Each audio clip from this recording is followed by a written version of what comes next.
அனைவருக்கும் வணக்கம். Welcome to Kannan வீட்டு சமையல். இன்றைக்கி நம்ம சேனலில் என்ன ரெசிபினா ஒரு சூப்பரான 10 நிமிஷத்தில் செய்யக்கூடிய ரவா கேசரி தான் பார்க்க போகிறோம்.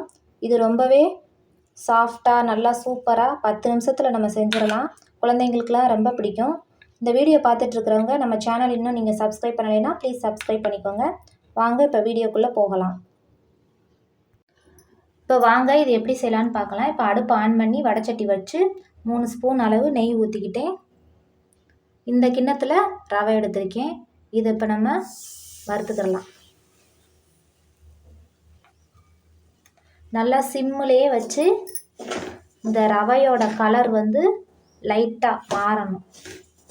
அதே சமயம் கருகிடக்கூடாது. நல்லா சிம்மிலேயே வச்சு நல்லா அப்படி கிளறி விட்டுக்கோங்க.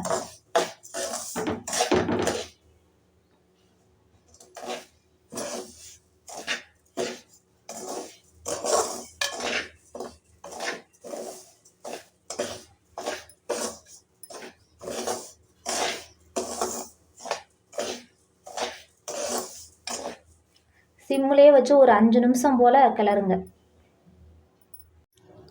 இப்போ ரவை நல்லா வறுபட்டு இங்கே பாருங்கள், ஒட்டாமல் நல்லா கலர் நல்லா மாறி வந்திருக்கு பாருங்கள். இந்த மாதிரி உதிரி உதிரியாக வரணும். இப்போ இந்த இதை ஃப்ளேம் ஆஃப் பண்ணிவிட்டு இதை நம்ம ஒரு பிளேட்டுக்கு மாற்றி ஆற வச்சுக்கிடலாம். இப்போது ரவையை ஒரு பிளேட்டுக்கு மாற்றியாச்சு. நம்ம இந்த கிண்ணத்தில் ரவை எடுத்தோமா, இதே கிண்ணத்துக்கு 3 கிண்ணம் அளவு தண்ணி ஊற்றணும்.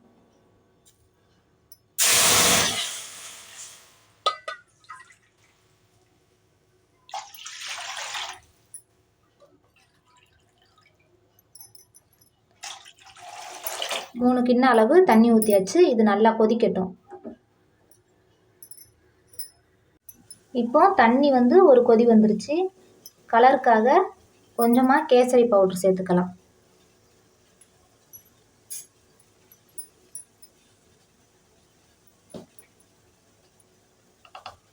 கேசரி பவுடர் சேர்த்துட்டு ஒரு 1/4 டீஸ்பூன் உப்பு. அந்த இனிப்பு ரொம்ப திகட்டாமல் இருக்கிறதுக்காக கொஞ்சம் உப்பு சேர்த்துக்கிட்டோம்னா இனிப்பு திகட்டாது.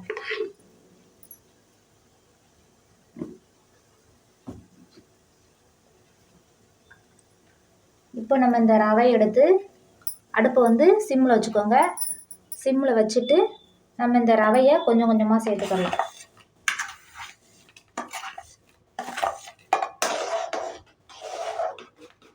மொத்தமாக சேர்த்துட்டிங்கன்னா கட்டி பிடிச்சிடும். அதனால் இந்த மாதிரி கொஞ்சம் கொஞ்சமாக சேர்த்துட்டு அதுக்கப்புறம் கலந்து விட்டுக்கோங்க.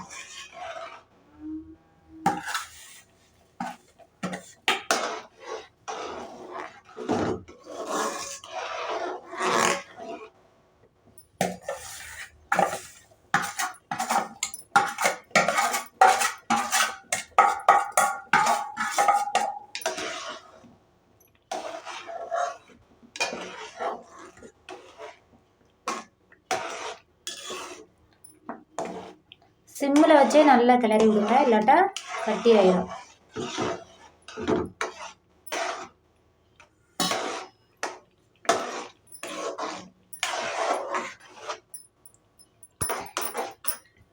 ரவை நல்லா வெந்து வரணும். ரவை நல்லா வெந்ததுக்கு அப்புறம் தான் நம்ம இதில் சீனி சேர்க்கணும்.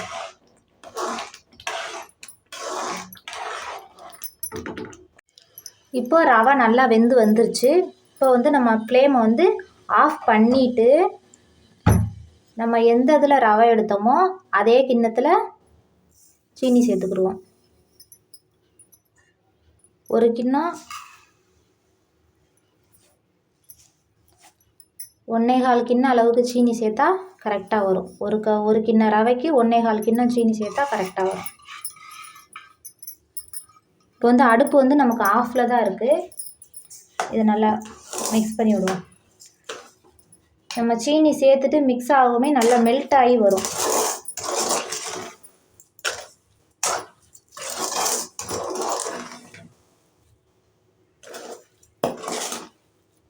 இந்த மாதிரி நல்லா மிக்ஸ் பண்ணி விட்டுருங்க.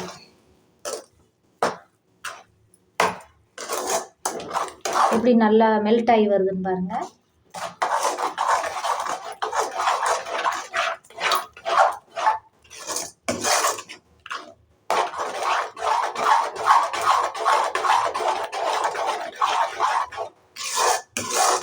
நல்லா கட்டி இல்லாமல் நல்லா இந்த மாதிரி கலந்து விட்டுருங்க.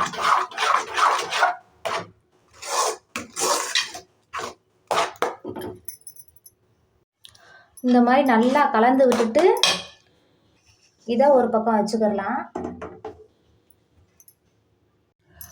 அடுப்பு இப்போ ஆன் பண்ணி வேறு வடை சட்டி வச்சு இதில் ஒரு 3 ஸ்பூன் நெய் விட்டுக்கிடலாம்.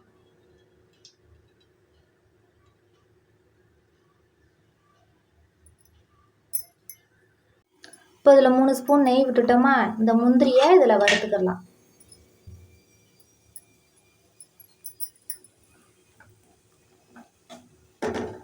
இந்த முந்திரி வந்து இந்த நெய்யில் நல்லா வறுத்துக்கோங்க. நெய் வந்து கொஞ்சம் தாராளமாகவே விட்டுக்கோங்க.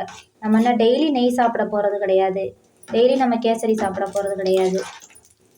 என்னைக்காவது ஒரு நாள் தானே செய்கிறோம் ஆசைக்காக. இந்த மாதிரி நல்லா வறுத்து விட்டுக்கோங்க. நம்ம நெய் நல்லா நிறையா சேர்த்தாதான் கேசரி வந்து நல்லா லட்டு மாதிரி வரும். நல்லா ஒட்டாமல் நல்லா சாப்பிட்றதுக்கு நல்லா இருக்கும்.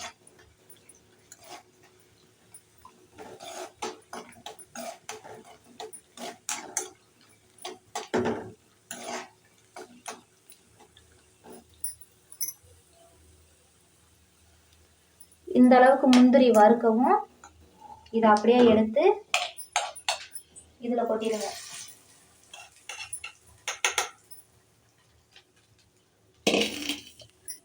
இதில் கொட்டிட்டு இதை அப்படியே இந்த அடுப்புக்கு மாற்றிக்கிடுவோம்.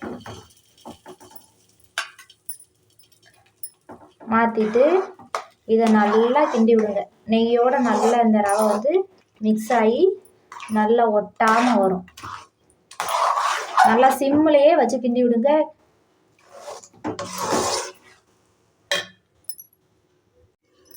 அவ்வளோதான், கேசரி சூப்பராக ரெடி ஆயிடுச்சு. நல்லா இந்த மாதிரி ஒட்டாமல் வரணும்.